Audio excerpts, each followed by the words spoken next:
नमस्कार साथियों, मैं संजय तिवारी अपने इस YouTube चैनल पर एक बार पुनः आप सभी लोगों का स्वागत तो वंदन और अभिनंदन करता हूं। तो दोस्तों, जैसा कि आप लोग को मालूम है, वैश्विक महामारी कोरोना वायरस ने पूरे विश्व, भारत ही नहीं बल्कि पूरे विश्व को अपने चपेट में ले लिया है तथा अब हम सभी को बहुत ही सतर्क और सुरक्षित तरीके से रहना पड़ेगा।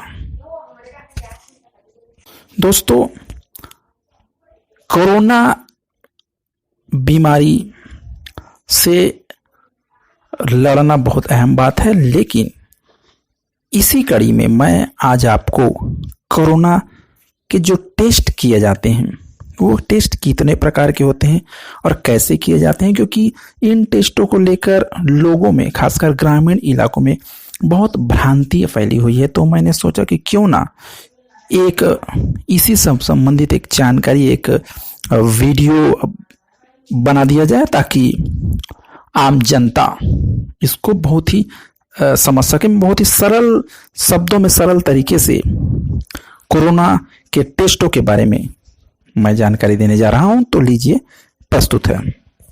तो दोस्तों, कोरोना के जो टेस्ट होते हैं वो अभी तक विश्व में 4 प्रकार के टेस्ट हो रहे हैं।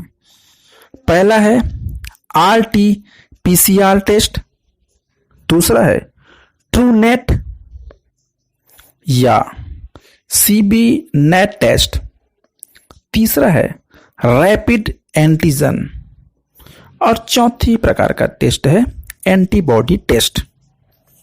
तो आइए दोस्तों, देखते हैं सिलसिलेवार ये टेस्ट कब और क्यों किए जाते हैं और कैसे किए जाते हैं। जो लोगों के दिमाग में एक प्रश्न आता है कि क्या मुझे टेस्ट करवाने चाहिए, इसका जहां तक मैं समझता हूं कि ये आपके लक्षण और डॉक्टर की राय पर निर्भर करता है कि आपको टेस्ट कराने चाहिए या नहीं कराने चाहिए। लेकिन यदि किसी भी प्रकार का कोरोना के सिम्टम्स है तो अभी माहौल कुछ इस प्रकार से है और राज्य सरकारों ने भी टेस्ट की समुचित व्यवस्था की हुई है। तो आप निश्चित रूप से टेस्ट कराना आपके और समाज के लिए हितकारी होगा। आइए अब हम कोरोना टेस्ट के बारे में जानकारी हासिल करते हैं। सबसे पहले मैंने बताया था सबसे विश्वसनीय टेस्ट भी से कहा जाता है, जिसको कहा जाता है RT-PCR। RT-PCR मतलब real time polymerase chain reaction. यह टेस्ट सिर्फ लैब में ही किया जा सकता है। कैसे किया जाता है दोस्तों इस टेस्ट को? तो इस टेस्ट का तरीका क्या है कि क्या होता है, एक ट्यूब लिया जाता है और जिसकी मदद से गले और नाक का स्वाब कलेक्शन किया जाता है। यह प्रक्रिया करीब 10-20 सेकंड में पूरी हो जाती है और इसके बाद राइबोन्यूक्लिक एसिड या एक्सट्रैक्शन मशीन के जरिए RNA निकाला जाता है। मतलब जब स्वाब का सैंपल निकाल लिया जाता है तो पूरा टेस्ट की प्रक्रिया जो है वो लैब में ही पूरी की जाती है। क्या होता है, RT-PCR मशीन में जब ये RNA या रिएजेंट्स डाले जाते हैं तो तकरीबन 1.5 घंटे में पता चल जाता है कि RNA में वायरस है या नहीं। फिर भी पूरी तरीके से इसको जस्टिफाइड करने में या रिजल्ट आने में 12 से 16 घंटे का वक्त इसमें लगता है। ये बहुत ही गोल्डन स्टैंडर्ड्स है, इसकी विश्वसनीयता बहुत ज़्यादा है। इस टेस्ट से ही वास्तविक रूप से पता चलता है कि कोई कोरोना पॉजिटिव है या नहीं है। इस संबंध में मैंने एक हमारे डॉक्टर के द्वारा जो सैंपल कलेक्शन किया जा रहा था उसका वीडियो बनाया हूँ। तो लीजिए, RT-PCR टेस्ट कैसे किए जाते हैं उसका वीडियो आप देखिए। तो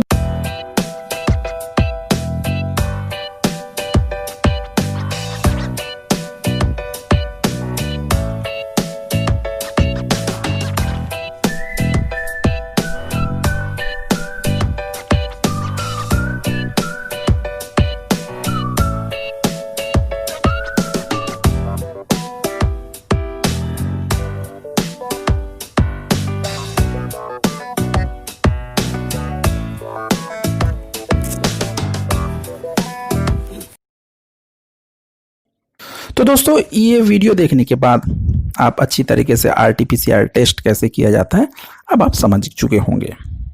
अब मैं दूसरे प्रकार का टेस्ट ट्रू नेट या CB नेट टेस्ट के बारे में बताता हूं। ये क्या होता है दोस्तों, ये चीपेस्ट RT-PCR किट होता है। इसमें आमतौर पर TB और HIV की जांच किया जाता है। तो इस प्रकार का ही एक क्या बोलते हैं मशीन होता है। इसमें किस प्रकार से जांच किया जाता है, इसमें क्या करते हैं कि लक्षण वाले मरीज के नाक या गले दोनों में किसी एक का स्वाब लेते हैं और न्यूक्लिक एम्प्लीफाइड टेस्ट से कोरोना की ई जीन जांचते हैं। यदि इस प्रकार के टेस्ट में टेस्ट रिपोर्ट पॉजिटिव आ जाता है तो उसको कंफर्म करने के लिए फिर RT-PCR टेस्ट किया जाता है। इसमें तकरीबन 2 से 3 घंटे का यह टेस्ट होता है। तो दोस्तों इस प्रकार से ट्रू नेट या CB नेट टेस्ट भी किया जाता है। अब मैं आपको एक तीसरे प्रकार का टेस्ट रैपिड एंटीजन टेस्ट जो किया जाता है उसके बारे में बताऊंगा। ये टेस्ट उस क्षेत्र में किया जाता है जहां पर ये कोरोना का हब बन चुका होता है, जिस क्षेत्र में पॉजिटिव केस बहुत आने लग जाते हैं, हॉट स्पॉट जो जब बन जाता है तब ये टेस्ट का तरीका इस्तेमाल किया जाना ज़्यादा अच्छा होता है। इसमें तरीका क्या होता है मैं बता रहा हूँ दोस्तों। इसमें क्या होता है, या तो फिर ब्लड निकाला जाता है या स्वाब सैंपल से टेस्ट होता है। स्वाब नाक से लिया जाता है, सैंपल को किट में मौजूद केमिकल में डुबाते हैं, फिर इस लिक्विड के टेस्ट से वायरस की उपस्थिति का पता चलता है और ये बहुत ही कम समय अर्थात आधे घंटे के अंदर रिजल्ट दे देता है। लेकिन दोस्तों ये भरोसेमंद की बात कहें तो 30-40% मामलों में क्या रहता है, ये संक्रमण पकड़ ही नहीं पाता। अगर लक्षण जिसको दिखाई दे रहे हैं तो फिर उसको RT-PCR कराने की ज़रूरत पड़ती है। अतः यदि किसी को लक्षण दिखाई दे रहा है तो ये टेस्ट कारगर नहीं है, उसको RT-PCR ही कराना बहुत ज़्यादा ज़रूरी है। जो चौथे प्रकार का जो टेस्ट है वो कोरोना टेस्ट नहीं है। क्या होता है फिर वो रैपिड एंटीबॉडी टेस्ट, यह सिर्फ यह जांच करता है कि वायरस से लड़ने का एंटीबॉडी शरीर में है कि नहीं। इसमें भी क्या करते हैं, ब्लड सैंपल लेते हैं और एंटीबॉडी की जांच की जाती है। इसमें भी रिजल्ट 15-20 मिनट में आ जाते हैं। एक्चुअल में क्या होता है दोस्तों कि ये इस्तेमाल आबादी में जो संक्रमण का स्तर देखने के लिए किया जाता है कि संक्रमण भी बहुत हल्का है कि और ज़्यादा बढ़ रहा है, तो ये देखने के लिए इसका टेस्ट किया जाता है। यदि लक्षण दिखाई देते हैं तो ऊपर के जो मैंने टेस्ट अभी आप लोगों को बताए हैं वो ही कराना पड़ता है। और अंत में सबसे जो कारगर टेस्ट है, इफेक्टिव टेस्ट है, अब बहुत ही भरोसेमंद टेस्ट है, वो है RT-PCR टेस्ट ही कराया जाना उचित है और वही कराया जाता है।